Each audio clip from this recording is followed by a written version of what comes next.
에피오 가스트로드 수장님의 발표를 들어보도록 하겠습니다. 온라인 연결되셨나요? 네. Good afternoon. 여러분 안녕하십니까? 먼저 오늘 이 자리에 함께하게 되어서 매우 기쁘게 생각합니다. FAO를 대표해서 세계 해양 포럼에 참석하게 되어서 기쁩니다. 애석하게도 직접 참석을 하지는 못했는데요. 그래서 사전 녹화한 영상을 보내드립니다. 왜냐하면 이 세계 해양 포럼이 개최될 즈음에 제가 출장 중일 것 같아서 직접 참석은 못하고요. 하지만 나중에 발표 끝나고 나서 Q&A 할 때는 참여를 하도록 하겠습니다. 다시 인사드리겠습니다. FAO를 대표해서 제16회 세계해양 포럼에 참석하게 되어서 매우 기쁘게 생각합니다. 또한 이토록 중요한 회의를 기획해 주신 주최 측에 감사의 말씀을 드립니다. 오늘 제가 말씀을 드릴 내용은요. 바로 수산업과 양식업이 당면한 여러 가지 트렌드, 또 업계가 당면하고 있는 과제와 기회에 대해서 말씀을 드리고자 합니다. 특별히 오늘 발표에서 제가 또 말씀을 드리고 싶은 것이요. FAO 데이터를 조금 말씀을 드리겠습니다. 저희가 정기적으로 발행하는 데이터들을 말씀을 드리고 여기에 저의 좀 개인적인 해석도 가미해서 말씀을 드리도록 하겠습니다. 그리고 또 한 가지 말씀을 드리자면 제가 오늘 말씀드리는 모든 내용은 다 FAO의 의견을 대변하는 것은 아니라는 점을 먼저 말씀을 드립니다. 이 부분에 대해서는 여러분들의 이해를 부탁드립니다. 예, 오늘 제 발표 순서를 잠시 말씀을 드리면요. 크게 4가지의 글로벌 수산시장의 특징에 대해서 먼저 말씀을 드리겠습니다. 그런 다음에 이 4가지 특징에 근거해서 수산업계가 당면하고 있는 과제와 기회 그리고 트렌드가 무엇인지 조금 말씀을 드리도록 하겠습니다. 자, 그래서 수산업계의 특징을 보면은요. 일단 첫 번째는 수산업계는 동물 단백질 분야 시장에서 2개의 주 공급원을 갖고 있는 시장이라고 할 수 있습니다. 즉 포획어업과 양식어업 2가지죠. 또 그뿐만 아니라 이제 두 번째 특징이라고 한다면 수산품 생산과 공급에 있어서 개도국이 매우 활발히 참여하고 있다라는 것입니다. 세 번째는 국제 교역이 매우 중요한 업계다라는 것이고요. 그 4번째 수산업계의 특징은 매우 긴 밸류 체인을 가지고 있다라는 것입니다. 예, 그래서 이 4가지가 수산업계를 정의하는 중요한 특징이라고 할 수 있습니다. 앞에서도 말씀을 드렸지만 제가 이제 오늘 이 발표를 통해서 말씀드리는 대부분의 내용은요. FAO 발간 자료에 근간을 하고 있습니다. 특히 수산 분야와 관련해서 저희가 내놓는 대표적인 보고서가 바로 소피아 보고서이죠.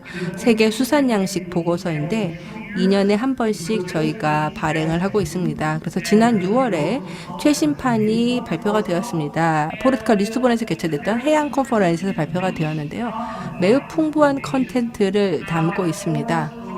예, 그래서 다양한 정보들을 전달을 하는데 예를 들어서 뭐 실제 수산업계가 당면한 과제라든지 개선할 부분 또 이것뿐만 아니라 베스트 프랙티스 여러 가지 트렌드 향후 전망 지원 대책 등등 다양한 정보를 담고 있는 만큼 꼭 이 보고서를 다운로드 받아서 읽어보라라는 부탁을 드리고 싶습니다. 자, 그러면 이 보고서에서 주요 어떤 내용이 있었는지 말씀을 드리겠습니다. 일단 글로벌한 차원에서 보면은 현재 굉장히 다양한 문제들이 많죠. 그리고 이러한 문제들이 수산업뿐 아니라 우리 삶의 각종 방면에 영향을 미치고 있습니다. 뭐 코로나 팬데믹, 전쟁 이런 것들이 있죠. 그리고 그런데 수산업과 양식업의 생산량은 그 어느 때보다도 지금 높습니다. 그리고 수산 양식업은요. 그러다 보니까 이 전 세계 식량과 또 영양 공급에 있어서 현재 매우 큰 중요성을 차지하고 있습니다. 앞으로도 생산량이 지속적으로 늘어날 것으로 지금 전망이 되고 있습니다. 그런데 사실 이제 그 글로벌한 상황에서 지금 인구가 지속적으로 증가하고 있는데 식량은 감소함에 따라서 이제 앞으로는 인구 전체를 먹일 만한 식량이 부족할 수 있다라고 하는 그런 글로벌 시나리오가 있고 여기에 대해서 굉장히 많은 우려가 있죠. 그런데 우리가 또 보게 되는 것은 양어업은 지금 늘어나고 있고 또 수산 양식 제품들이 이 글로벌 공급량이 지금 늘어나고 있다는 겁니다. 그래서 앞으로 발생할 수 있는 이 식량 부족의 문제를 극복하고 식량 안보를 확보하는 데 있어서 이 수산 양식업이 매우 중요한 역할을 할 것으로 보입니다. 여기에 더해서 또 구조적인 문제들이 좀 있죠. 이로 인해서 지속 가능성이 현재 위협을 받고 있는데요. 예를 들어서 남핵이라든지 오염, 그리고 어업자원 관리 같은 이런 것들이 이제 우리가 반드시 대처해야 되는 그러한 문제라고 할 수 있습니다. 예, 또 그럴 뿐 아니라 굉장히 긍정적인 결과도 나오고 있습니다. 지속 가능성에 있어서요. 예, 지금 보시게 되면은 어업에 있어서의 양육량이요, 지금 굉장히 많이 늘어나고 있습니다. 이게 굉장히 좋은 부분이라고 생각이 듭니다. 오버 캐패시티는 여전히 이 세계 곳곳에서 문제가 되고 있고, 정부가 집중해서 지금 이 문제를 좀 해결해 나가야 합니다. 그리고 또한 진정한 지속 가능한 업계를 구현하기 위해서 우리가 반드시 이해해야 하는 두 가지가 있는데요. 첫 번째는 바로 영세 어민들, 영세 생산업체들의 중요성을 인지해야 한다는 것입니다. 수산양식업 분야에 있어서 영세 어민들이 굉장히 중요한 역할을 하죠. 그리고 실제 2022년은 영세 어민 수산업자의 해이기도 합니다. 이들이 실제 식량 공급에 있어서 수산 양식의 공급에 있어서 매우 중요한 역할을 하기 때문에 정부 정책에 있어서도 더 큰 이들에 대한 비중을 두고 적극적인 지원이 있어야 됩니다. 또한 수산 양식업은 총체적인 관점에서 바라볼 필요가 있는데요. 즉 경제, 환경, 그리고 사회적인 측면, 이러한 다방면들을 다 고려를 해서 수산 양식업에 대해서 접근을 해야 됩니다. 이렇게 해서 이 업계를 제대로 이해를 하고, 그래서 새로운 문제를 일으키지 않으면서 업계 내에 구조화되어 있는 이런 불균형들을 해소해야 합니다. 자, 그래서 이 처음에 말씀을 드렸던, 즉 수산 양식업은 어획어업과 양식어업이라고 하는 두 가지의 생산 소스를 갖고 있다라고 했는데요. 이거와 관련해서 지금 보여주면은 여기 지금 파란색 선이 나와 있죠. 이 자료에 있는 파란색 선은요, 연간 어획량을 보여줍니다. 그래서 포획어업을 통해서 어획이 낸 수산물의 양이 되겠고요. 빨간색은 양어업의 생산량입니다. 근데 보시면 양어업이요, 지난 10년 동안 점점 더 중요한 역할을 하고 있고 생산량이 늘어나고 있고 최근에도 더욱더 지금 중요해지고 있습니다. 이렇게 되면서 양어장 생산량하고 어획 생산량이 이제 반반이 되고 있습니다. 그 다음에 파란색을 보게 되면요, 지금 포획업에 따른, 즉 어획 생산량 같은 경우에는요, 좀 더 이제 평균을 유지하면서 일정한 크게 변동 없이 유지가 되는 모습을 보이는데요. 이렇게 되는 것은 바로 글로벌 어족 자원의 이 한계 때문이라고 할 수가 있겠습니다. 네, 그래서 이 부분에 대해서는 조금 더 이따가 자세히 말씀을 드리도록 하겠습니다. 그리고 또 이 수산업계에 있어서 우리가 반드시 이해해야 되는 또 다른 중요한 점은 바로 개도국이 수산 양식업에 있어서 생산의 중요한 축을 담당한다라는 사실입니다. 네, 그래서 수산 양식업 같은 경우 지금 이 그래프의 현황을 보여주고 있는데요. 페루, 중국, 인도네시아, 베트남, 러시아, 일본, 노르웨이, 이런 나라들이, 또 방글라데시, 이런 나라들이 주요 생산국이라는 거죠. 그래서 실제 전 세계 이 수산 양식의 공급에 있어서 개도국이 주도하고 있는 것을 볼 수가 있습니다. 또 앞에서도 말씀을 드렸지만 글로벌 어족 자원의 지속 가능성이 현재 위협을 당하고 있습니다. 자, 그래서 여기 이 그래프에 있는 오렌지색 선이요, 이거는 이 글로벌 차원에서 어족 자원의 지속 가능성이 어떤 위협을 받고 있는가를 보여주고 있는데, 지금 주황색으로 표시가 된 게 남획이 되는 어종인데요. 이런 이 남획되는 어종은 지난해에 더 늘어났고, 그 다음에 파란색 부분은 지금 줄어들었습니다. 그러니까 건강한 어족 자원은 줄어들고 있다라는 거죠. 그런데 오른편에 그래프 옆에 이 퍼센테이지 숫자를 표시한 걸 보게 되면요, 지속가능 어족 자원의 양육량, 랜딩은요 상당히 높습니다. 이거는 어떻게 보자면 긍정적인 뉴스, 라고 보면 되겠는데요. 즉 상업적인 어족 자원이 양육량이 높다라는 것은 그만큼 글로벌한 차원에서 잘 관리가 되고 있다는 것이죠. 그래서 지금 글로벌 차원의 수치를 보시면은 양육량이 82.5%가 지속 가능하다라고 보고 있습니다. 이거는 매우 높은 수치입니다. 근데 이거는 글로벌한 상황을 보여주는 수치가 되겠고요. 그래서 이 그래프를 봤을 때 주황색, 파란색 이 표시되어 있는 것도 마찬가지로 어족 자원의 글로벌한 지속 가능성을 보여주는 겁니다. 그런데 이건 이제 글로벌한 차원이고 지역적으로 살펴보면은 상당히 좀 지역적인 편차가 있습니다. 그래서 일부 지역은 굉장히 잘하고 있고 일부 지역은 잘 못하고 있는 거죠. 자, 이 선에서 이 그래프에서 파란색은요 지속 가능한 어족 자원을 보여줍니다. 그래서 전 세계의 많은 나라들이 지금 상당히 잘해주고 있다. 지속 가능성을 잘 유지하고 있다라는 것을 볼 수가 있습니다. 자, 그다음에 생산과 관련해서 보면 앞으로도 계속해서 양식업, 양업의 생산량이 크게 증가하게 될 것으로 예상이 되고 있습니다. 그래서 2030년까지는 지속적으로 생산이 증가할 것으로 보이고요. 반면에 포획업은 기존의 평균을 유지하면서 큰 그 차이 없이 유지가 될 것으로 보입니다. 그리고 또 한 가지요. 이 수산에 있어서 중요한 게 뭐냐면 바로 수산업계는 매우 포용적인 업계라는 겁니다. 다각도에서 그런데요. 즉, 이 수산업이라고 하는 것은 경제적으로도 중요한 의미를 지닐 뿐 아니라 이 사회적 포용성에 있어서도 매우 중요한 의미를 갖습니다. 여기 보시게 되면은 하비스트 이후에 포스트 하비스트의 이 상황을 보여주고 있는데요. 즉 전체 밸류 체인에서 하비스트 이후에 일어나는 가공을 보면요. 이 가공 같은 경우에는요. 근무 인력의 반 이상이 여성입니다. 즉 이 포스트 하비스트 단계, 가공 단계에서는 여성 인력의 참여가 굉장히 활발하다는 것이고요. 그만큼 성평등, 성의 어떤 그 포용성에 있어서 우수하다라는 걸 볼 수가 있습니다. 또 경제적 중요성을 보게 되면요. 1차 판매의 총액이 4천억 달러에 달하고 있고요. 그 중에서 3천억 달러는 양식, 양업, 아쿠아컬처에서 나오고 있습니다. 자, 그래서 이걸 보게 되면은 이 고용 측면에서도 그렇고 사회적 포용성 측면에서 그렇고 경제적인 중요성에서도 수산업계가 굉장히 중요하다라는 걸 알 수가 있습니다. 자, 그리고 영세 어민들이 매우 중요하다라는 말씀을 드렸었습니다. 영세 어민들을 그렇기 때문에 집중 지원할 필요가 있습니다. 왜냐하면 글로벌한 차원에서 봤을 때 이 수산 양식의 공급과 생산에 있어서 영세 어민들, 영세 어가들이 너무 중요한 역할을 하기 때문입니다. 그래서 수산업계 대부분의 인력이 영세 어가, 영세 어민들이고요. 뿐만 아니라 개도국이 이 수산의 생산에 있어서 큰 비중을 차지하고 있습니다.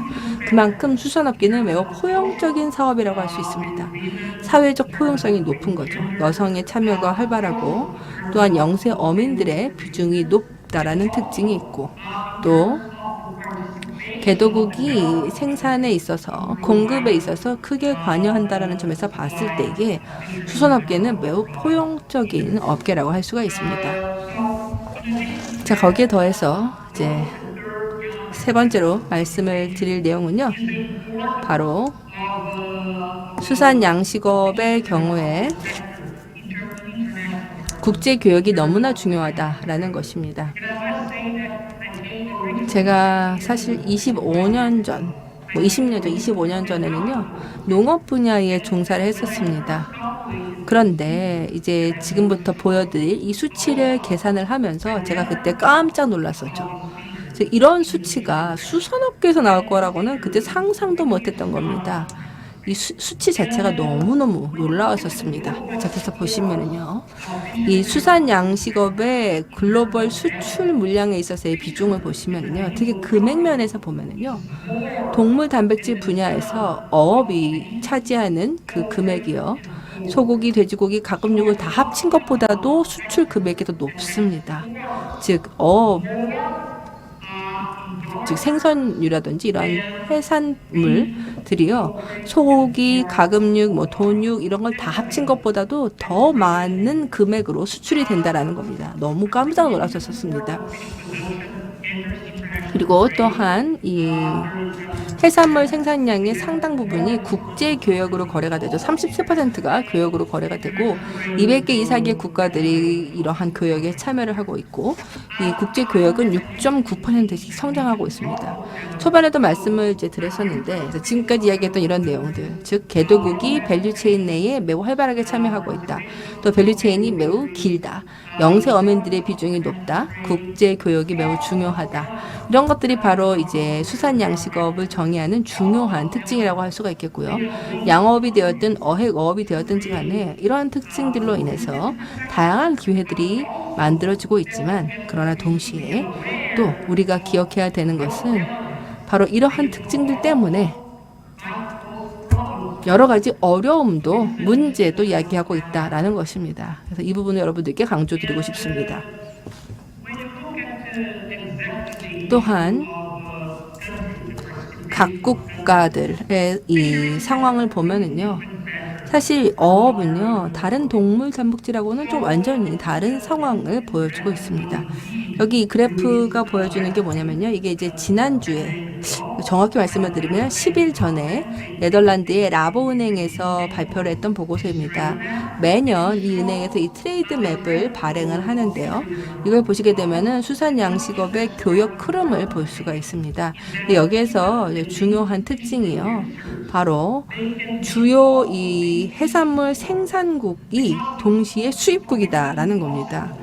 즉 어떤 나라든지 간에 아무리 본인들은 수산물을 자급자족할 수 있다라고 이야기를 한다고 해도 어종과 또 해산물의 종류가 너무 다양하기 때문에요. 그러다 보니까 이 소비자의 기호에 따라서 항상 현지에서 생산이 될 수 없는 그러한 물고기들이 항상 있을 수밖에 없다는 거죠. 그래서 이 수산업과 관련된 주요 수출국들을 보시게 되면은요. 예를 들어서 이제 전통적인 수출 강국이 중국이 있겠고 또 노르웨이도 연어나 고등어, 정어리 등을 대량으로 수출을 하죠. 베트남도 가다랑어, 새우 이런 것들 수출하고요. 칠레에서도 연어를 많이 수출을 하고 인도도 새우가 이제 유명하고 태국은 새우, 참치, 네덜란드는 로테르담 항구 때문에 이제 수출의 관문이고요. 또 에콰도르는 참치, 새우 이런 것들을 많이 수출을 합니다. 이런 나라들이 주요 이 수산물에 있어서의 수출국이죠. 그런데 이 나라들이 또 동시에 주요 수입국이기도 하다라는 겁니다. 예, 소위 말하는 이제 수산물의 이제 생산 강국이라고 할 수 있는 일본, 스페인, 프랑스, 이탈리아, 미국, 중국 이런 나라들이요 생산을 많이 할 뿐 아니라 수입도 많이 하는 국가라는 거죠. 이게 사실은 어업 분야에서만 볼 수 있는 굉장히 독특한 흥미로운 부분입니다. 즉 아무리 주요 생산국이라고 하더라도 현지에서 직접 생산할 수 없는 종들에 대해서는 얼마든지 다른 나라에서 대량으로 수입을 하는 것이 가능하다라는 것이고 그래서 이것이 시장에는 새로운 기회를 창출할 수 있다는 겁니다. 개도국이 되었든 선진국이 되었든 혹은 전통 어종이든 틈새 어종이든지 간에 많은 기회가 창출될 수 있다. 이것이 바로 이 수산업의 큰 특징이라고 하겠습니다. 자, 그 다음에 또 이제 생산이 많이 되고 또 국제 교역을 통해서 주로 거래가 되는 어종 수산물의 종류를 보시게 되면요. 조금 이제 몇 그룹으로 나눠서 보면은 일단 연어가 주요 거래 어종이고요.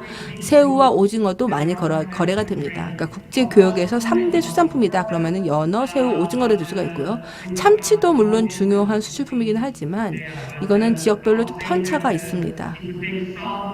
그래서 어찌됐건 연어하고 참치, 새우, 오징어의 교역량을 다 합치게 되면은 사실은 국제 교역 물량의 대부분을 차지하게 되는 것이죠.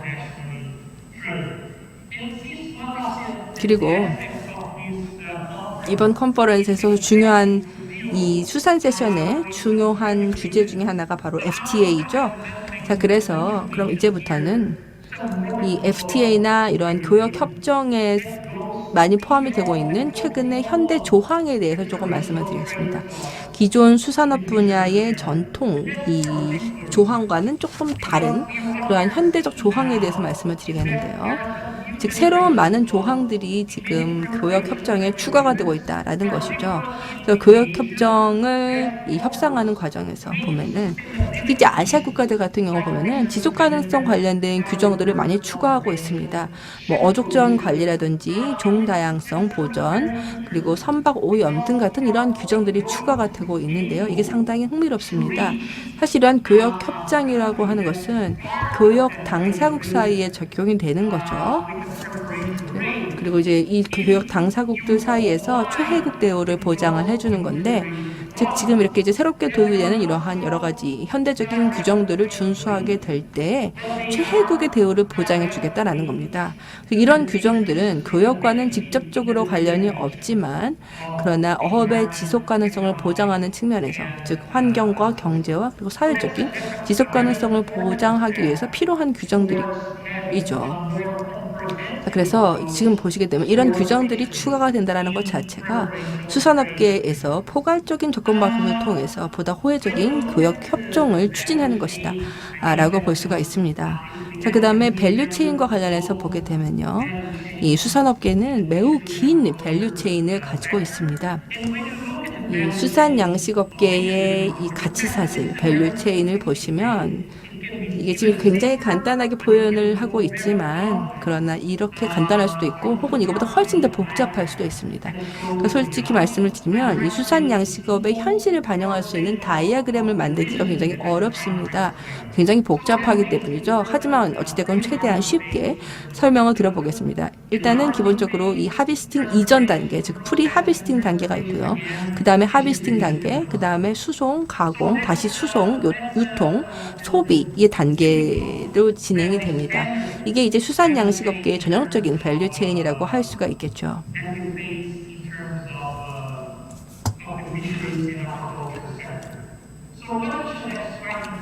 자, 그래서 여기에서 한 가지 중요한 것은요, 바로 프리 하비스팅 단계.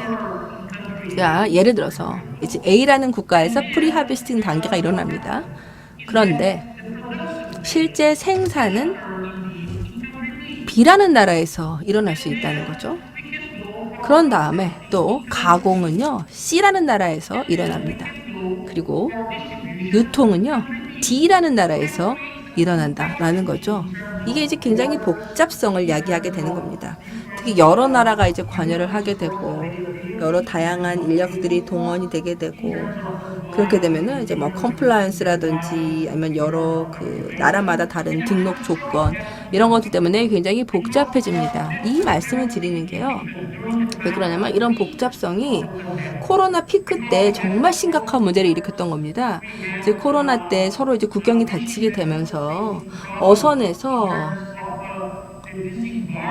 이 선원들이요 하선을 하지 못해가지고 문제가 돼버렸었죠. 즉 각국이 이제 봉쇄 조치를 취하게 되면서 하선을 하지 못하게 되어서 문제가 발생을 했던 겁니다. 그러니까 이렇게 밸류 체인이 길다라는 얘기는요, 이걸 제대로 관리를 못하게 되면 사실은 굉장히 많은 문제를 야기를 할 수가 있게 되고, 그래서 이런 문제를 어떻게 극복할지를 제대로 파악을 못하게 되면 이 롱 밸류 체인이라는 것은 문제에 문제를 일으켜버리고 있는 문제도 더 복잡하게 가중시켜버리는 원인이 될 수 있다라는 겁니다. 물론 이제 어떤 문제가 발생을 하고 그래서 그 문제에 대해서 예를 들어서 코로나다 그러면은 코로나가 발생을 하고 나서 그 다음에 문제를 분석하는 것은 쉽습니다. 그런데 어려운 거는 일어날 문제를 미리 예측하는 것이죠. 그래서 지금 현재 상황을 보면은 코로나 외에도 여러 가지 다른 시장의 교란을 일으키는 요인들이 있습니다. 코로나도 굉장히 큰 충격이었지만 이것 말고도 우크라이나 전쟁도 있었죠. 또한 뿐만 아니라 양업의 어떤 그 먹이 생산과 관련해서도 문제가 있었었고 운임의 문제도 있었습니다. 또 소비자 기호가 계속 바뀌는 그런 것도 문제가 되었는데 특히 코로나 시기에 소비자들의 기호가 크게 바뀌면서 이것이 시장에 큰 교란과 변화를 일으켰습니다. 이 도표는 보시게 되면은요, 지난해 이 해상 운임의 변화를 보여주고 있습니다. 굉장히 큰 변화가 있었던 것을 보실 수가 있죠. 그런데 여기에서 한 가지 또 말씀을 드리자라고 한다면 우리가 지난해에 당면했었던 그런 위기들을 보면 그런데 위기만이 아니고 동시에 기회가 있다라는 것을 확인할 수가 있습니다. 그러한 점에서 저희 FAO에서 파악한 기회들에 대해서 좀 말씀을 드리겠습니다. 즉 저의 연구를 통해서 또 여러 업계와 함께 진행했던 공동 스터디를 통해서 또 여러 업계의 의견을 들어본 결과 저희가 알게 된 기회들에 대해서 말씀을 드리겠는데요. 근데 그 전에 꼭 말씀을 드리고 싶은 게 이렇게 업계와 직접적인 대화를 나누는 것이 너무나 중요합니다. 그래서 나중에 이 발표 자료는 따로 드리도록 할 텐데요. 저는 정말 여러분들과 많은 대화를 나누고 싶습니다. 그래서 어떤 어려움이나 뭐 문제점이 있다. 그럼 언제든지 FAO에 연락을 해주시기를 바랍니다. 어찌됐건 코로나 그리고 또 기타 여러 가지 이러한 위기 상황으로 인해서 우리가 새롭게 발견하게 된 기회에 대해서 말씀을 드리겠습니다. 자, 먼저 양식업 관련해서요. 예를 들어서 뭐 새우다. 그러면 이 사업 주기, 이 사이클 자체가 굉장히 짧습니다. 그렇기 때문에 이런 업계는요. 위기와 변화에 대해서 빠르게 적응을 하고 빠르게 대응을 하는 것이 매우 중요합니다. 그런데 이러한 이 신속한 대응에 있어서 많은 나라, 여러 시장에서 좋은 사례들을 보여주었습니다. 그리고 두 번째로 시장 상황과 관련해서도 많은 새로운 대안적 시장이 탄생할 수 있다는 겁니다. 예를 들어서 코로나 피크 때요. 지금 아직도 코로나가 안 끝났죠. 코로나가 피크에 달했을 때 실제 이제 많은 호텔들과 레스토랑이 문을 닫았습니다. 그런데 사실 이 호텔이나 요식업계가 저희 입장에서는 굉장히 큰 고객들이었었죠. 수산 양식업에 있어서는 큰 이 구매량이 많은 큰 고객이었습니다. 자, 그런데 이 고객들이 문을 닫고 나니까 흥미롭게도 수산 양식에 있어서 이것을 이제 대체해주는 시장이 새로 탄생을 했는데요. 바로 슈퍼마켓을 통해서 일반 소비자들이 이제 직접 비싼 이 수산물들을 구매하기 시작했다는 겁니다. 그러다가 이제 호텔과 레스토랑에 다시 문을 열었죠. 그러니까 현재 이제 일부 서플라이어들 같은 경우는요, 아예 투트랙 방식으로 해가지고 계속해서 일반 소비자들한테 이런 값비싼 수산물들을 공급을 하면서 동시에 호텔과 레스토랑에도 물건을 공급하는 그런 투트랙의 접근 방식을 취하시는 그런 업체들도 있습니다. 그 다음에 현지 시장에 대한 탐색과 관련해서 지금 저희가 이제 말씀을 드리는 거는요. 국내 시장, 현재 시장을 집중하던 것에서 국제 시장, 해외로 무조건 나가자 이런 것이 아니고요. 사실은 이게 어떻게 보자면은 서로 상쇄적인 관계에 있는 게 아니고 상호적이어가지고 기존 시장에다가 더 새로운 시장들을 자꾸 추가할 수 있게 되는 겁니다. 그러니까 현재 시장도 더 확대해 나갈 수가 있고 그러면서 이웃국도 우리 시장으로 편입시키고 시장의 파이를 키워나가는 것이 가능하다라는 것이고요. 그 다음에 세 번째로 또 코로나 기간 동안에요. 포장과 관련해서 다양한 새로운 기회가 등장을 하게 되었습니다.